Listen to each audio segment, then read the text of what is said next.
For years, nations like China and the United States raced ahead with towering skylines and lightning-fast transport, while Nigeria watched from the sidelines, trapped in cycles of corruption and neglect. But now, something has changed. The country that once struggled to keep the lights on is suddenly moving with a speed that's turning heads across the globe. What is driving Nigeria to build at such an unstoppable pace? The answer may reveal something the world isn't ready for: Nigeria's passion for mega projects. For decades, Nigeria was known as a nation rich in oil but poor in infrastructure. The country's roads were crumbling, railways were barely functional, and ports were slow and chaotic. Many ambitious projects began with excitement but ended halfway, abandoned due to poor planning, corruption, or lack of funds.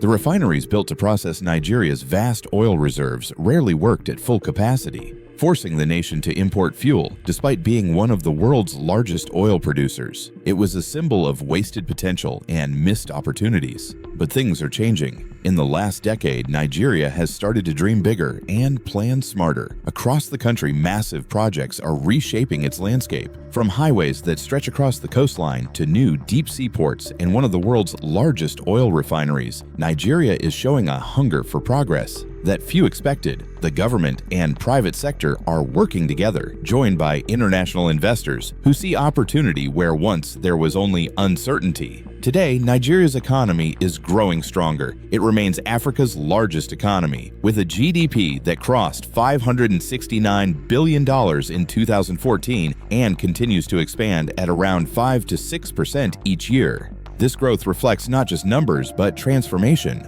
The country is slowly moving from an oil-dependent system to one powered by infrastructure, innovation, and ambition.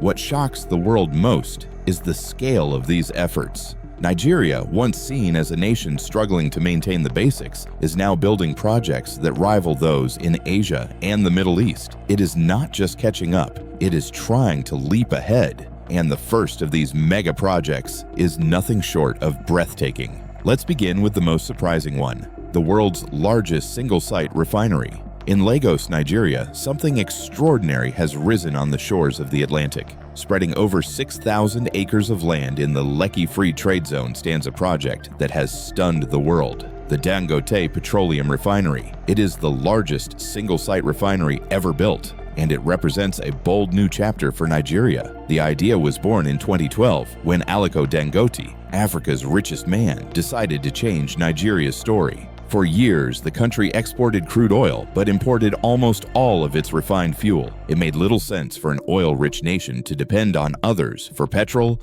diesel, and aviation fuel. Dangote wanted to break that cycle. His vision was to build a refinery that could meet Nigeria's needs, supply Africa, and compete with major refineries across the world. That same year, Dangote Group signed a deal with China National Chemical Engineering Group Corporation. Together, they began constructing what would become one of the world's most ambitious industrial projects. The contracts were worth over $100 million and covered everything from crude oil distillation and gasoline desulfurization to hydrocracking and naphtha treatment. The site soon became a scene of constant motion, filled with hundreds of workers, 28 heavy excavators, and 44 cranes operating day and night. The refinery was built in phases, with an initial capacity to process 650,000 barrels of crude oil per day. Plans are already in place to expand that to 1.4 million barrels. The cost was a staggering $19 billion. After years of planning and construction, it was officially inaugurated on May 22, 2023. For Nigeria, the impact could be transformational. The refinery is expected to meet the country's fuel demand, save billions in import costs, and create more than 135,000 direct jobs. It could even turn Nigeria into a major fuel exporter, but not everyone is convinced. Some experts question whether such a massive project can run efficiently in a country that has struggled to maintain smaller refineries. Others point to the high cost and changing global energy markets. Still, the sight of this enormous structure rising from the sands of Lagos tells a different story, one of ambition, determination, and national pride. For the first time, Nigeria is not just exporting oil, it is refining its future. And this refinery is only the beginning of what the world is about to see next. Then comes Lagos-Calabar Coastal Highway. On April 30, 2024,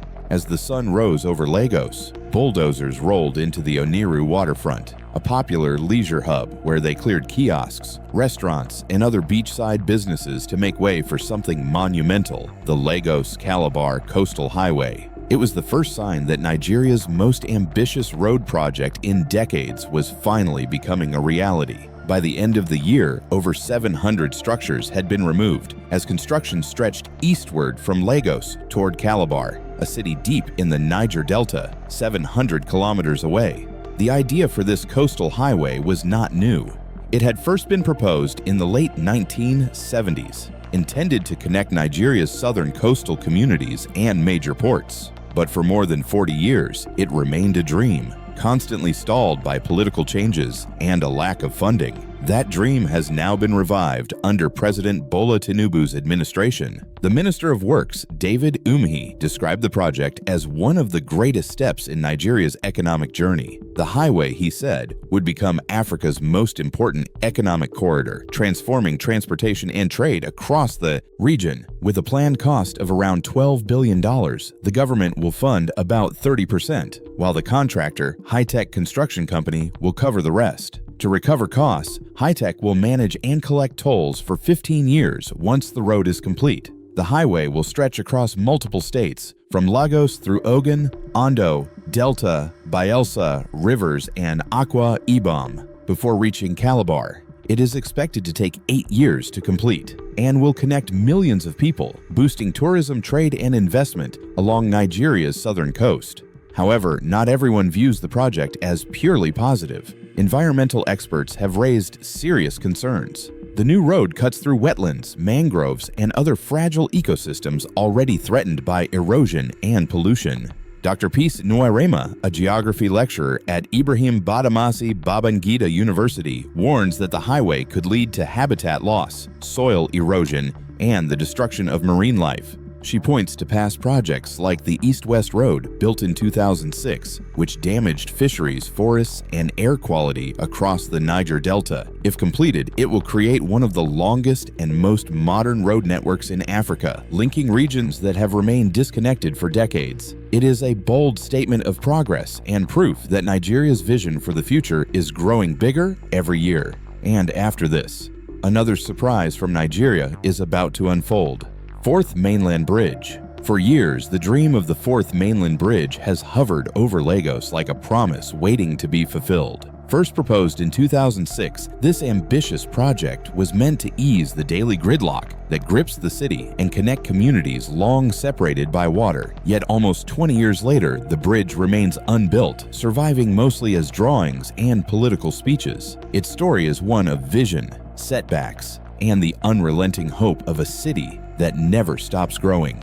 Lagos, Nigeria's economic heartbeat, is home to more than 20 million people. Every day, thousands cross its existing bridges, the third mainland bridge being the most famous and busiest. But as the city expands toward Lekki and Ikorodu, the need for another crossing has become urgent. The Fourth Mainland Bridge aims to stretch 38 kilometers, linking Lagos Island through Langbasa in Lekki to Bayeku in Ikorodu and then to Idamaga. It would become one of Africa's longest bridges, designed to carry 8 lanes, feature 9 interchanges, and include a 4.5-kilometer stretch across the lagoon. The project's cost is enormous. In 2019, estimates reached nearly 844 billion naira, or about $2.2 billion US.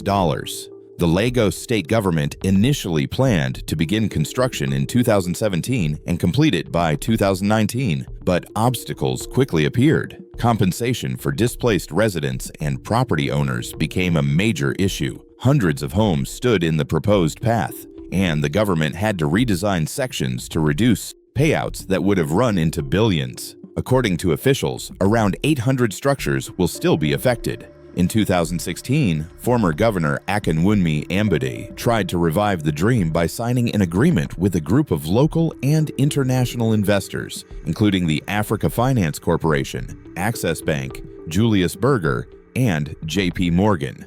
Despite the fanfare, progress stalled again. It was not until late 2 that a new contract was awarded to the CEC-CRCCIG consortium, signaling renewed commitment. Construction is now planned to last 4 years, with completion targeted around 2026. The vision behind the bridge goes far beyond easing traffic. It aims to reshape the geography of Lagos by opening new growth corridors, stimulating real estate development, and connecting previously isolated districts. For a city bursting with ambition, the fourth mainland bridge is not just a road across water, it is a path toward a more connected and efficient future. When completed, it will stand as a symbol of resilience and modern engineering in Africa's largest city. Nigeria did not stop here. The next chapter of its journey takes the country beyond the land and into the sea.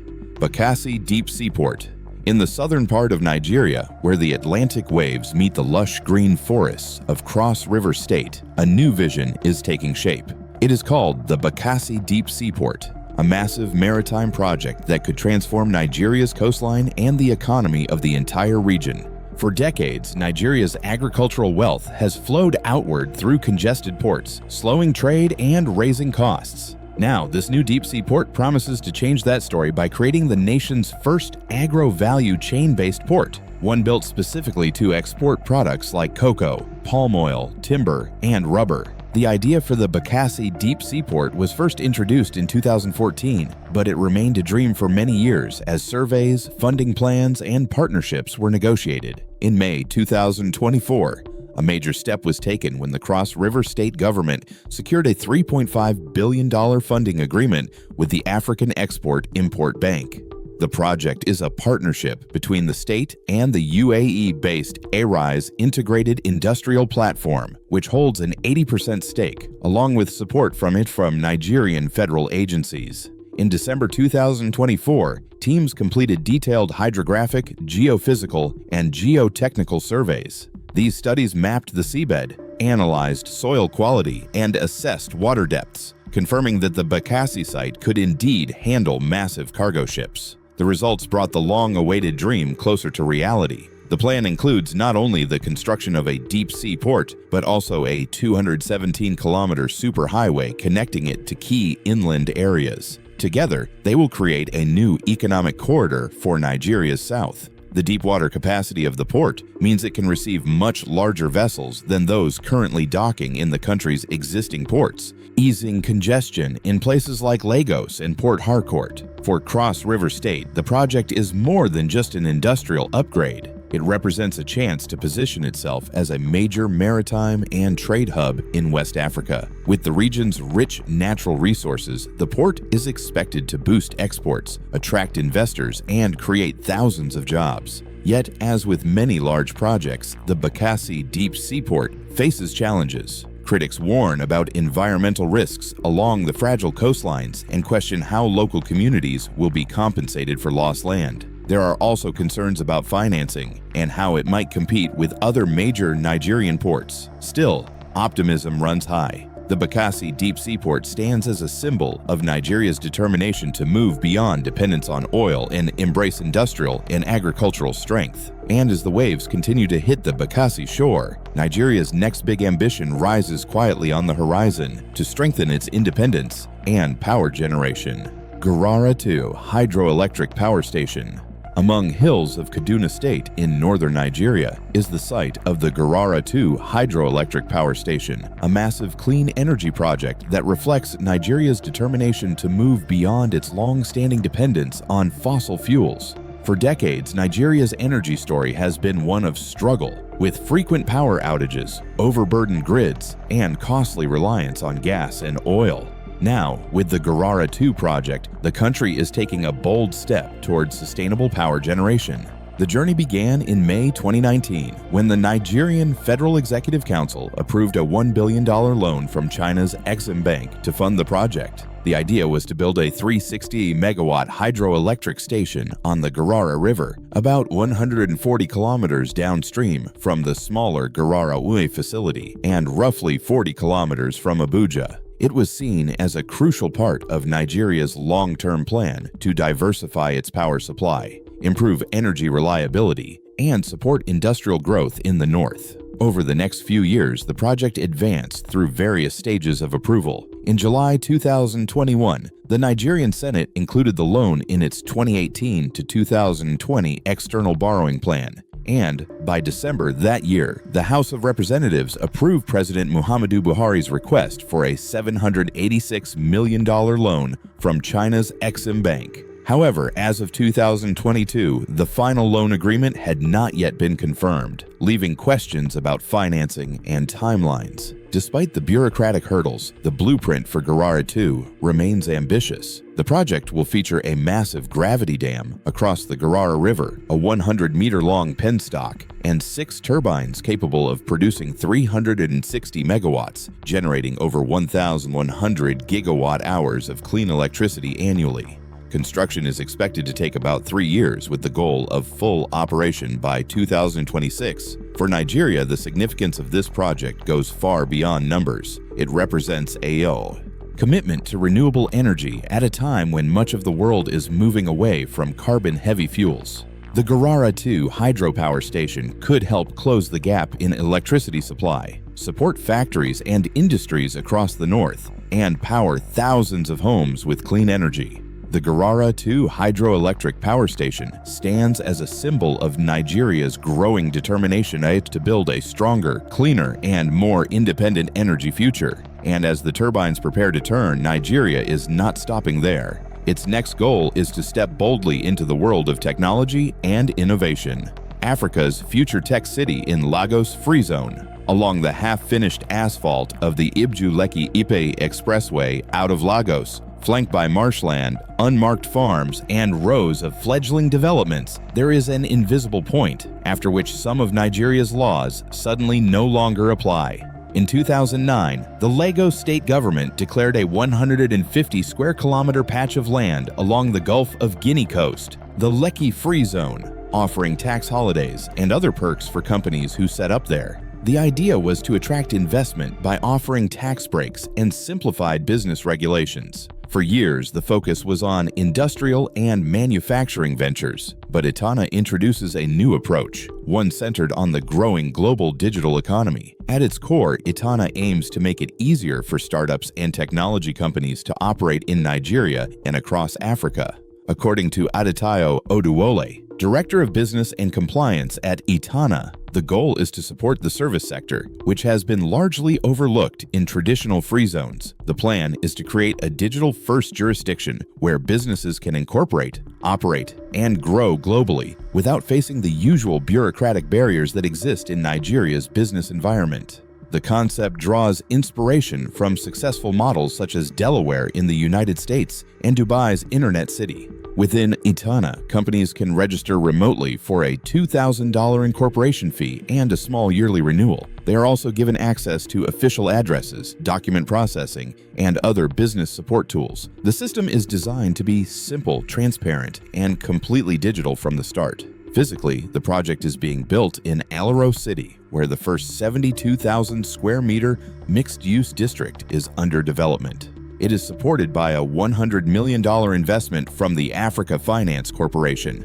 The site will include offices, co-living spaces, outdoor work areas, and recreational facilities. It will also feature steady power, fiber optic internet, clean water, and modern infrastructure to support continuous operations. Itana's significance goes beyond its buildings. It also represents policy innovation. It is the first zone in Nigeria to prioritize regulations that support the digital economy. The project partners with Future Africa, a venture capital firm co-founded by Iyinoluwa Aboyeji of Flutterwave, to invest in early-stage startups.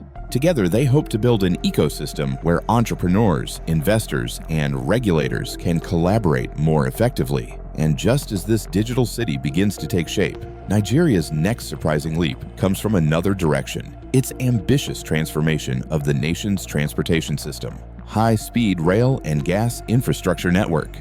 In August 2025, Nigeria announced one of the most ambitious infrastructure projects ever planned on the African continent, a $60 billion high-speed rail and gas infrastructure network. The project aims to completely reshape how people and goods move across the country, linking Nigeria's largest cities with a modern bullet train system while expanding the nation's energy transport capacity through a new gas pipeline network. The plan is led by Sadel Nigeria Limited in partnership with China Liankai Petroleum Investment Holdings, with financing from the Asian Development Investment Bank. Together, they envision a new era of connectivity that places Nigeria among the few nations in the world with high-speed rail infrastructure on this scale. The proposed network will stretch roughly 4,000 kilometers, connecting major urban centers such as Lagos, Abuja, Kano, and Port Harcourt. When completed, the Lagos to Abuja journey, which currently takes around 12 hours by road, could be completed in under 3. The first phase of construction, covering about 1,600 kilometers, is expected to absorb $55 billion of the total project cost. The entire network will be built in multiple phases, with each section designed to meet international standards for speed, safety, and efficiency. The rail system will be complemented by a gas infrastructure network running along similar corridors, ensuring steady energy supply to industries, stations, and surrounding communities. The vision behind the project is to create a transportation and energy backbone that integrates Nigeria's regions more effectively, boosts trade, and supports urbanization. It is also expected to stimulate job creation and attract investment by improving logistics and reducing travel times. For many Nigerians, the announcement reflects a growing sense of ambition, a belief that the country can move beyond its reputation for limited infrastructure and take its place among nations with modern, high-speed transport systems. However, such a vast project does not come without challenges. Experts have raised concerns about the proposed timeline of 3 years for the first phase, calling it overly optimistic given the scale of work involved. There are also questions about long-term financing, operational sustainability, and the security of rail corridors in certain regions. Maintenance costs and technical expertise will also play major roles in determining the project's success. Even so, the announcement has generated excitement both within Nigeria and across Africa. If realized, the high-speed rail and gas infrastructure network would represent a major leap forward for the continent, a bold example of how African nations can plan and execute projects of global significance. So, Nigeria's ambition is reshaping what's possible for Africa's future. What do you think about these massive projects? Bold progress or risky overreach? Share your thoughts in the comments.